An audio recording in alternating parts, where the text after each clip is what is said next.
Warning, turn back now. Do you want to be a writer? Or do you like the idea of being a writer? Or do you like the idea of being considered a writer? These are all very different things. Here's my advice. Don't be a writer. Screenwriter Josh Olson says, "If someone can talk you out of being a writer, you're not a writer." He says this in a wonderful article called "I Will Not Read Your Effing Script." Google it. So before we embark on this sacred quest together, let me try and get you to turn back by questioning your motives. Why do you really want to be a writer? Here are 8 terrible reasons to be a writer. 1. You want to make money.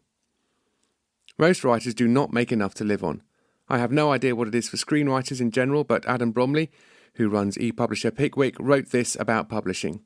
The average earnings of a professional writer in the UK are about £28,000 a year, which sounds acceptable, unless you don't factor the extreme variability and riskiness of their income. Of course, the average is skewed heavily by the big earners, the 10% of authors who make 50% of the sales. If you take a median income for writers, it's $12,300. Bearing in mind that's the figure that splits your sample in 2 equal halves, there will be plenty below the $12,300 mark or just above minimum wage. Consider this paradox. The lowliest entry-level employee in a major publishing concern earns more than most writers. Proper authors with reviews in newspapers and the TLS earn less than the minimum wage. There is money in screenwriting, but not lots, certainly not for many. A little at most for some. If you want to make money, work in the city, start a Ponzi scheme, those last two might be linked, get a paper round or start a business. They will all be hard work, but they are more likely to pay off than writing. Writing is every bit as hard as those things. Often harder, and a bad way of making money. So if that's your motivation, give up now. Turn back. 2. It sounds fun. Writing can be fun. You may be able to picture yourself tapping away on a MacBook Air, sipping a latte in an independent bohemian coffee-cum-bookshop. It usually isn't.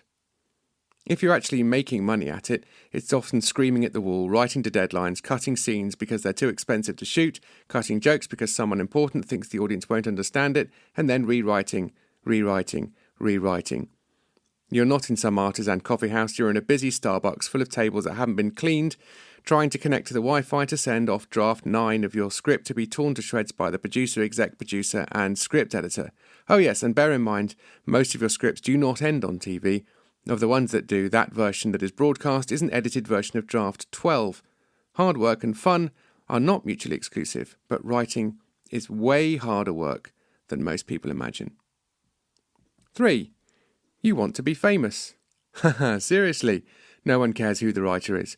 No one, except other writers, who are themselves nobodies, and most of them will be full of resentment rather than admiration. In the sitcom field, people have heard of Richard Curtis and that Father Ted guy, the ones who realise it wasn't all made up by Ardal O'Hanlon on the spot. Being a writer is a brilliant way of finding obscurity, being left out, and not being invited to award ceremonies. 4. You want to meet famous people. You will meet some famous people, but bear in mind, you're the unkempt backroom geek writer. They're not all that wild about meeting you. And if you do meet them, they may have some thoughts on the script that might make you want to cry. Get back to Starbucks, Becky, and write the next episode. 5. You're pretty sure you have a good idea for a movie or a novel that would be successful. Ideas are priceless and worthless. If you want to be a writer, execution is everything. If you want a sitcom on TV, you have to be able to write 3 hours of television and then be able to do it all again, but different and better. That's a lot of script, dialogue, plot, and jokes. One big idea will not sustain. It's all about character, pace, subtext, direction, and casting, as well as a decent idea in the first place that hits the right person at the right time. 6. People have told you you're funny. Yeah, people say a lot of things, and there's a big difference between making people laugh with off-the-cuff remarks or even jokes that you might have heard others say and writing a script. If you're naturally funny, stand-up comedy might be a better place to start. After all, the world needs more stand-up comedians. 7. You have important things to say. Go into politics, or, even better, don't. 8. You write because you have to. It's a bad reason, but it's the best reason. It's the only reason.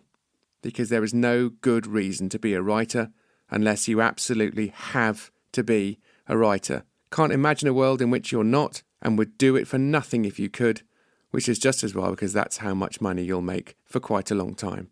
So, if you're still up for this, let's get going. Cue opening titles. Music over scene in Starbucks-type coffee shop. Move in on slightly overweight bearded man in glasses, around 40 years old. He is tapping away at a MacBook Pro, listening to music on headphones, occasionally gazing around, and getting out his iPad mini and playing Candy Crush.